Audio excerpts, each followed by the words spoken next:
नगर थाना अंतर्गत बड़ी बाजार स्थित अलंकार ज्वेलर्स में दिनांक 9/12/2020 को अपराधियों ने जिस तरीके से फिल्मी स्टाइल में घटना को अंजाम दिया था, उसका मेन लाइनर पुलिस की गिरफ्त में है।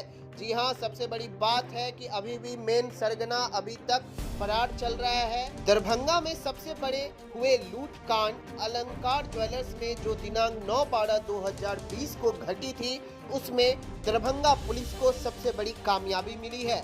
नगर थाना अंतर्गत बड़ी बाजार स्थित अलंकार ज्वेलर्स में दिनांक 9/12/2020 को जिस तरीके से अपराधियों ने फिल्मी स्टाइल में अंजाम दिया था घटना को, उसमें आज उद्भेदन कर लिया गया है। दरभंगा के एसएसपी बाबूराम ने प्रेस कॉन्फ्रेंस कर यह बताया है कि 7 लोगों की गिरफ्तारी हुई है। गिरफ्तार अभियुक्तों का नाम भूषण सहनी मदारपुर के रहने वाले हैं, वो जिला दरभंगा के हैं। कन्हैया कुमार मदारपुर जिला दरभंगा के हैं। केशव कुमार मदारपुर जिला दरभंगा के हैं। राजकुमार मदारपुर जिला दरभंगा के हैं। पवन कुमार मदारपुर जिला दरभंगा के हैं। गणेश कुमार मुगलपुरा थाना लहरियासराय जिला दरभंगा के हैं। राजू उर्फ शाखा उर्फ कोठिया मौलागंज जिला दरभंगा से हैं।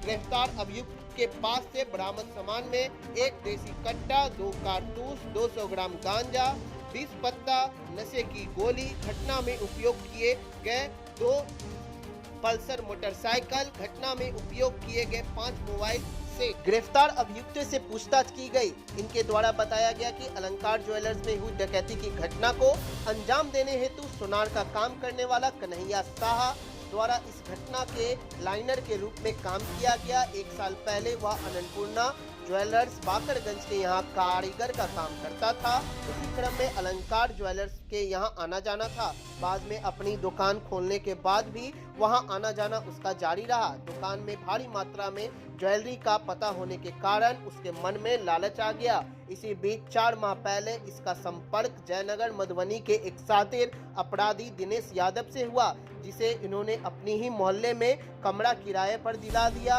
दिनेश यादव की मदद से अपराध की योजना बनने लगी। इसकी दुकान का कारीगर केशव शाह को भी अपने प्लान में शामिल कर लिया, परंतु धीरे धीरे इन लोगों को यह काम अकेले नहीं लगने लग गया। दिनेश यादव के साथ में बस का बात नहीं था, तब उन्होंने अपने मित्रों से संपर्क किया और इसका अंजाम दिया।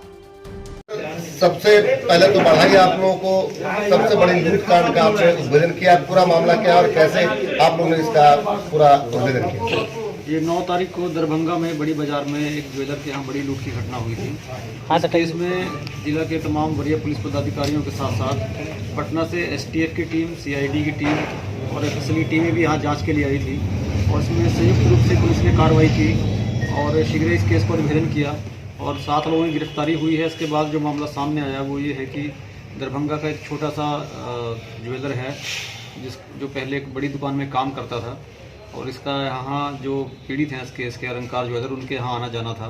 1 साल पहले इसने अपनी दुकान खोल ली छोटी सी और उसके बाद ये आना जाना और बढ़ गया और इसकी नज़र उस बड़ी दुकान पे थी। इसने अपने साथियों के साथ मिलकर इस पूरे लूट की घटना को इसने प्लान किया। जयनगर से कुछ अपराधी को अपने यहाँ बुला के बगल में कमरे में किराए पे रखवाया।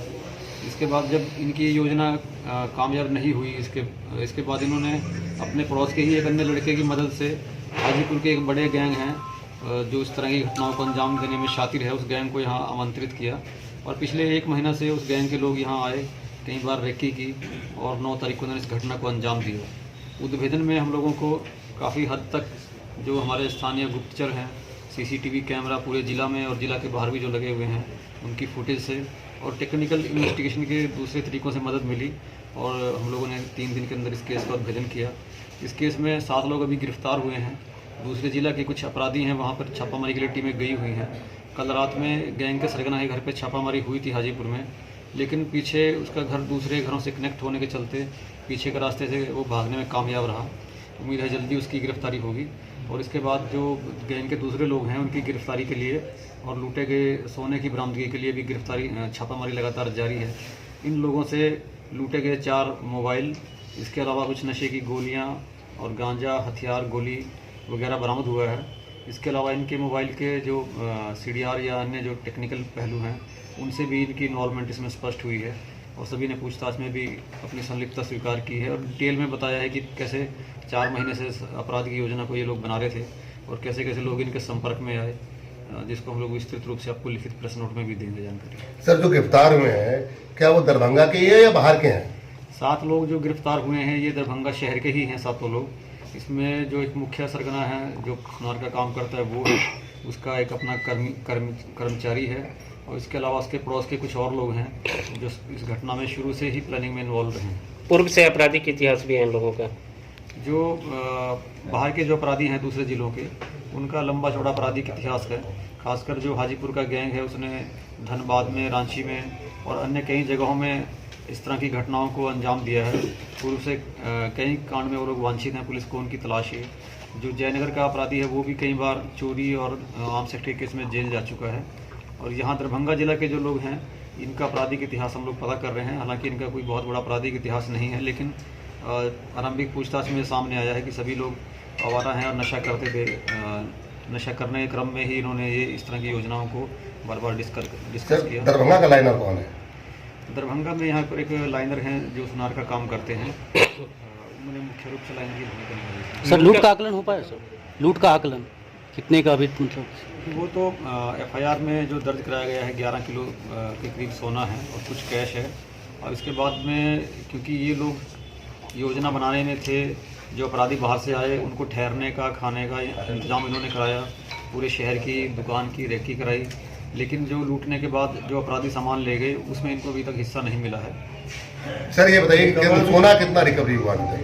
सोना अभी तक रिकवरी नहीं हुआ, उसके लिए टीमें लगी हुई हैं और उम्मीद है जो लोग यहाँ घटना करके दूसरे जिला में भागे हैं उनकी गिरफ्तारी के साथ जल्दी सोना की भी रिकवरी होगी। सोना क्या नेपाल चला गया सोना की बिहार में ही है? देखिए, अभी तो हम लोग बहुत स्पष्ट रूप से नहीं कह सकते हैं, लेकिन जो अपराधी इस घटना को अंजाम दिए हैं उनमें से अभी किसी के भी नेपाल भागने की सूचना नहीं है या कहीं बाहर जाने की सूचना नहीं है। इसलिए हम लोगों को उम्मीद है कि अभी सब कुछ आसपास के जिला तक ही सीमित है। सर, हाजीपुर में इससे पहले जो लूटपाट हुई थी उसमें बताया गया था कि इस तरह की घटना दरभंगा में भी हो सकती है, तो क्या लगता है कि वही? नहीं, ये दूसरा गैंग है। उस गैंग के बारे में भी हम लोगों ने छानबीन की है, लेकिन ये एक डिफरेंट गैंग है। जिस तरह से अपराधी सब लोग अपराध को अंजाम दिया और आप बता रहे हैं कि लोकल इनका अपराध में संलिप्तता पहले से नहीं रही है, तो जिस तरह से इन्होंने घटना को अंजाम दिया CCTV फुटेज में लग रहा है फिल्मी अंदाज में इन्होंने किया, तो कितने तो पूरे साथी लग रहा है कि पूरे एकदम ट्रेंड है, बाकायदा। ठीक है, लाइनर ने काम किया, नहीं जिस तरह से घटना को लोगों ने अंजाम दिया वो अपने आप में लगता है कि ये जो गैंग इसमें इन्वॉल्व है, जिसका सरगना का नाम मैंने बताया है और जो हाजीपुर का गैंग है, ये काफ़ी प्रोफेशनल गैंग है। इसने इस तरह की कई बड़ी बड़ी घटनाओं को पहले भी अंजाम दे चुका है। तो लूट की घटना को इन्होंने दिन दहाड़े क्यों करना चाहा? ऐसी पूछताछ में कोई बात रात में भी कर सकते थे, शाम में भी कर सकते थे। इनका तो जो पहले का इतिहास है इस गैंग का, वो इस तरह से ही इसी शैली में ये लोग अपराध करते हैं, दिन दहाड़े। क्या सर, दारूभट्टी चौक पर जो घटना घटी थी डकैती, क्या उसमें उन लोगों की भी संलिप्तता थी? नहीं, अभी तक उसका कोई लिंक ऐसे नहीं मिला है। हालांकि एक तथ्य ये जरूर है कि जो मास्टरमाइंड है, जो सुनार का काम करता है, वो उस घटना के समय पर जो बाकरगंज में अन्नपूर्णा ज्वेलर्स है उनके यहाँ वो कामगार के रूप में काम करते थे, जो एकदम विक्टिम के ठीक सामने की दुकान है।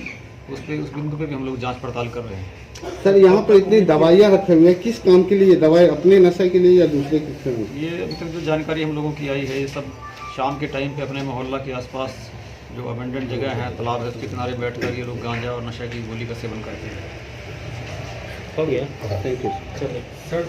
STF की टीम भी लगी हुई है, उम्मीद है जल्दी सफलता मिलेगी। सर, पूरे कुल कितने टीमों ने काम किया है यहाँ पे और किस तरह से आप लोगों ने इस घर यहाँ तक पहुँचने के लिए संक्षिप्त बताएं? इसके लिए हम लोगों ने अलग अलग टीमों का गठन किया था। जैसे घटनास्थल की जो डॉक्यूमेंटेशन है, FIR रजिस्ट्रेशन है, उसके लिए अलग टीम थी। इसके अलावा जो शहर के CCTV चेक करने के लिए अलग अलग जगहों पे, उसके लिए अलग टीम थी। और जो दूसरे जिलों को जाने वाले रास्ते हैं वहाँ पर अलग अलग थानों को हम लोगों ने CCTV की चेकिंग के लिए लगाया था। इसके अलावा जो CDR का एनालिसिस, डंप डाटा का एनालिसिस, इसके लिए हमारा टेक्निकल सेल लगा हुआ था। और जो रेड के लिए अलग अलग जिला के लिए टीमें थी वो अलग अलग थी। पूछताछ के लिए अलग टीमों का गठन किया गया था। कुल बिहार की कितने टीमें काम कर रही हैं? हम लोगों के यहाँ जिला में 6 टीमें हम लोगों ने अलग अलग काम के लिए बनाई थी। इसके अलावा STF, CID और FSL की टीमें भी लगातार हमारे साथ में काम करती रही। अभी क्या क्या बरामद किया? रिवॉल्वर और गोली और क्या? रिवॉल्वर है, 2 गोली है, इसके अलावा कुछ गांजा है, नशे की गोली है, लूटे हुए 4 मोबाइल हैं। और कुछ इनके अपने मोबाइल हैं जो घटना में इन्होंने उपयोग किए हैं। इसके अलावा 2 मोटरसाइकिल भी।